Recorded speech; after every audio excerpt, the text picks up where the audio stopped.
Hello everyone, कैसे हैं आप सब। आई होप आप सब बहुत अच्छे होंगे। तो भाई जो आज की अपनी वीडियो है वो उन कैंडिडेट के लिए है जो चंडीगढ़ जेबीटी का एग्जाम देने जा रहे हैं, जाने वाले हैं। ठीक है, आप सबको पता है कल जेबीटी का एग्जाम है। ठीक है, तो जो चंडीगढ़ के आसपास के एरिया के हैं वो तो कल जाएंगे, और जो दूर से हैं जैसे हरियाणा से है, पंजाब से हैं, उनको भाई आज विजिट करना पड़ेगा। ठीक है, तो भाई जो बच्चे एग्जाम देने जा रहे हैं उनको ये मैं बता दूं कि अगर आपकी तैयारी थोड़ी सी कम है, अगर आपने तैयारी की है फिर भी आपको लग रहा है कि मेरी उस लेवल की नहीं है कि मेरा एग्जाम क्लियर हो जाए, तो भी मैं आपको क्लियर कर देना चाहती हूँ कि अगर आपकी तैयारी में कमी है फिर भी आप कुछ चीजों का ध्यान रख के अपना स्कोर बढ़ा सकते हो। ठीक है, तो आज मैं आपको वही चीजें बताऊंगी कि आप कैसे अपना स्कोर बढ़ा सकते हो, आपको क्या क्या चीजें याद रखनी है। ठीक है, क्या क्या चीजें आपको माइंड में याद रखनी है। भाई सबसे पहले तो आप रिलैक्स हो जाओ। ठीक है, क्योंकि भाई वैकेंसी 396 वैकेंसी है, और मतलब कि ये लगा लो 30-35 हजार कैंडिडेट ने फॉर्म अप्लाई किया है। उनमें से आधे बच्चे तो ऐसे हैं जो एग्जाम दे के भी नहीं आएंगे। भाई किसी की कुछ मजबूरी है, किसी की कुछ मजबूरी है। जैसे हरियाणा पंजाब से जो बच्चे हैं उनका काफी दूर पड़ जाता है, तो फार्म तो वो अप्लाई कर देते हैं पर एग्जाम देने नहीं जा पाते हैं। तो जितने फार्म भरे गए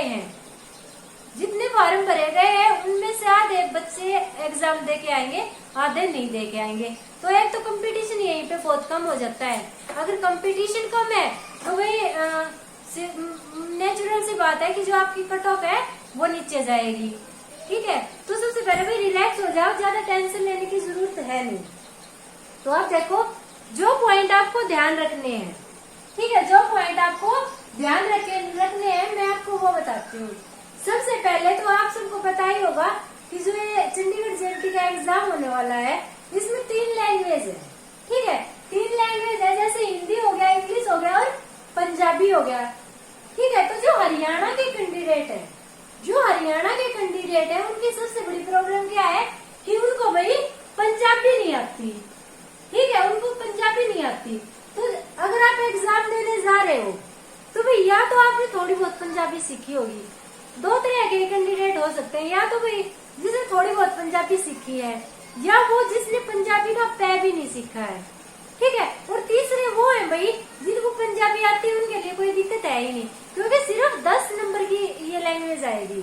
ठीक है, और इसमें पासिंग मार्क्स आपको लेने, इसमें सिर्फ आपको 3 नंबर लेने हैं। ठीक है, जो 10 नंबर की आपकी पंजाबी लैंग्वेज है इसमें आपको 3 नंबर लेने हैं। तो भाई जिसने पढ़ रखी है, जिसको पंजाबी आती है, उसके लिए इतना मुश्किल है नहीं। ठीक है, क्योंकि जो मुहावरे वगैरह है वो उसी से मिलते जुलते हैं, वो हो जाएगा, कर लेगा। जिसने थोड़ी बहुत पढ़ी है वो कैसे करे, जैसे ये लगा लो जोड़ जोड़ के पढ़ना आता है, जिसको जोड़ जोड़ के पढ़ना आता है वो किस पे फोकस करो, जैसे मुहावरे आएंगे, लोकोक्ति आएंगी, पैराग्राफ आएगा। ठीक है, उन चीजों पे अगर फोकस करके आप करते हो तो आपका इजीली 3 से 4 नंबर इसमें आ जाएंगे।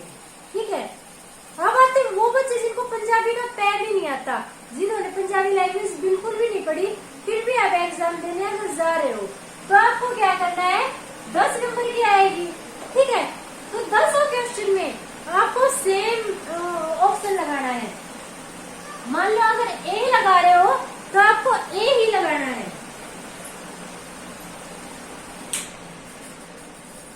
अगर आप ए लगा रहे हो तो आपको ए ही लगाना है। अगर बी लगा रहे हो तो 10 में बी, सी लगा रहे हो तो सब में सी, और डी लगा रहे हो तो सब में डी लगा दो। उससे क्या होगा कि 10 में से अगर मतलब कि 5 नंबर भी, मान लो आपने बी पे लगा दिया, 5 नंबर भी बी के आते हैं, नेगेटिव मार्किंग है 2 कट के, फिर भी आपके 3 नंबर बचते हैं, आपके पासिंग मार्क्स निकल आएंगे यहाँ से। अगर पंजाबी का आपको पै भी नहीं आता है फिर भी अगर आप बिल्कुल ब्लैंक छोड़ के आओगे आपका पेपर चेक नहीं होगा। ठीक है, क्योंकि कंपल्सरी है, आपको पासिंग मार्क्स लाने कंपल्सरी है, इसलिए इसको ब्लैंक छोड़ के नहीं आना है, ये बात आपको ध्यान में रखना है। और नेगेटिव मार्किंग है, ये भी बात आपको ध्यान में रखना है। तो जो क्वेश्चन आपको ऐसा लगे कि मामे भाई ये क्वेश्चन तो बिल्कुल भी नहीं आता है, वो आपको स्किप कर देना है, आपको छोड़ देना है। क्योंकि नेगेटिव मार्किंग है। कई बार क्या होता है, आप पेपर बहुत अच्छा करके आते हो, आपके पासिंग मार्क्स भी होते हैं, मगर नेगेटिव मार्किंग के कारण आपके नंबर कट जाते हैं और आप फेल हो जाते हो। इसलिए नेगेटिव मार्किंग का आपको खास ध्यान रखना है। ठीक है भाई, नेगेटिव मार्किंग में क्या करना है आपको कि जो क्वेश्चन आपको बिल्कुल भी नहीं आता, मतलब क्वेश्चन किस टाइप से होते हैं, जैसे कि आपको एक ऑप्शन ऐसे लगता है भाई 50-50%, एक तो आप श्योर होते हो कि हाँ भाई इसका ऑप्शन यही है, उसमें तो कोई दिक्कत होती नहीं। एक 50-50% होता है कि इसका ए भी हो सकता है, इसका बी भी हो सकता है, 50-50% चांस, वो भी आप करके आओ। तीसरा क्या होता है, तीसरा बिल्कुल आपको समझ ही नहीं आता है कि ए लगाए, बी लगाए, सी लगाए, डी लगाए। जब इस टाइप का आ जाता है तो नेगेटिव मार्किंग वाले एग्जाम में उसको छोड़ देना चाहिए। तो चंडीगढ़ वाले में आप इसको बिल्कुल छोड़ देना, इसमें बिल्कुल भी टाइम वेस्ट नहीं करना है। ठीक है भाई, उसके बाद भाई क्या है कि इसमें रीजनिंग आएगी, तो आप पहले रीजनिंग करो। ठीक है, क्योंकि अगर आप मैथ को पहले लेके बैठोगे, मैथ भाई काफी बच्चों की मैथ कमजोर होती है, तो जिन बच्चों की मैथ कमजोर है, ये मैं उनके लिए बता रही हूँ कि आपको पहले मैथ नहीं करनी है, आपको मैथ पहले नहीं करनी है, मैथ से पहले आपको रीजनिंग करनी है, क्योंकि रीजनिंग इजी होती है। ठीक है, आप रीजनिंग में अच्छा स्कोर भी कर लोगे। अगर आप मैथ में अपना टाइम वेस्ट कर दोगे, आपका माइंड अपसेट हो जाएगा। जो अगर मैथ में थोड़े टफ सम आए हुए हैं तो आपका माइंड अपसेट हो जाएगा और फिर आप रीजनिंग भी अच्छे से नहीं कर पाओगे, और आप जब एग्जाम दे के बाहर निकलोगे तो आप देखना फिर आपको ऐसा लगेगा, अरे ये तो रीजनिंग का इतना इजी सा सवाल था, मैं कहाँ पे कंफ्यूज हो गया, मेरे से गलत कैसे हो गया। तो आपसे वो गलत कब होगा, जब आप पहले मैथ का करोगे, मैथ में आपका दिमाग बिल्कुल पजल हो चुका होगा, उसके बाद अगर आप रीजनिंग पे आते हो तो जो सवाल इजी हैं, जो जिनके आंसर आप चुटकियों में कर सकते हो, उनको भी आप गलत करने के चांस काफी ज्यादा बढ़ जाते हैं। तो पहले क्या करना है, आपको रीजनिंग करनी है, उसके बाद आपको मैथ को उठाना है। ठीक है भाई, पंजाबी और मैथ का डाउट क्लियर हुआ। पंजाबी में आपको छोड़ के नहीं आना है, पासिंग मार्क्स लेने हैं। अगर छोड़ के आओगे तो भाई आपका जो पेपर है वो चेक नहीं होगा। उसके बाद भाई एक मेन बात क्या है, आपको नेगेटिव जो वो होते हैं, क्या बोलते हैं उसको, negative tag word, positive tag word और नेगेटिव टैग वर्ड जो होते हैं। ठीक है, मैंने अपनी पिछली वीडियो में करवाया भी है, आप सर्च मार के देख लेना, negative tag word, positive tag word. एक बार वो आप पक्का देख लेना, आप गूगल पे भी सर्च करके देख सकते हो। जो टीचिंग एप्टीट्यूड का आता है उसमें नेगेटिव और पॉजिटिव जो टैग वर्ड होते हैं उनके बहुत ज्यादा मतलब के मार्क्स बनने की संभावनाएं रहती हैं। तो जो पॉजिटिव टैग वर्ड है वो हमेशा पॉजिटिव में जाएगा, और जो नेगेटिव टैग वर्ड है वो हमेशा नेगेटिव में जाएगा।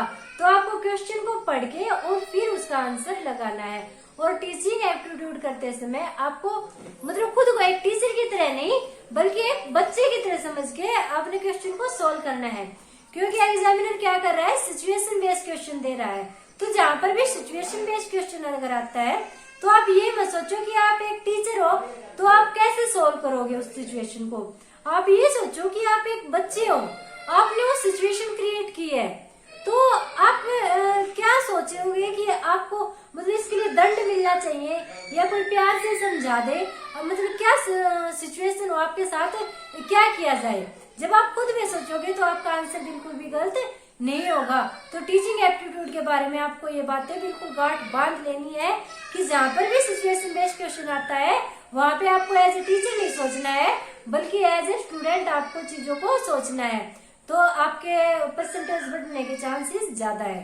ठीक है, और भी एक बात ध्यान रखनी है, आप बहुत लकी हो जो कि ये एग्जाम दे पा रहे हो, क्योंकि बहुत से कैंडिडेट ऐसे हैं जिन्होंने फॉर्म तो अप्लाई कर दिया, जिन्होंने तैयारी भी की है, मगर कोई फाइनेंशियल कंडीशन के कारण या कोई अदर प्रॉब्लम के कारण एग्जाम देने नहीं जा पा रहे हैं। आप उनके बारे में सोचो कि उनके दिल पे क्या बीत रही है। आप तो फिर भी बहुत ज्यादा लकी हो कि आप ये एग्जाम दे पा रहे हो, तो भैया अपना 100% दो, अपना 100% दो, आपका एग्जाम पक्का क्लियर होगा।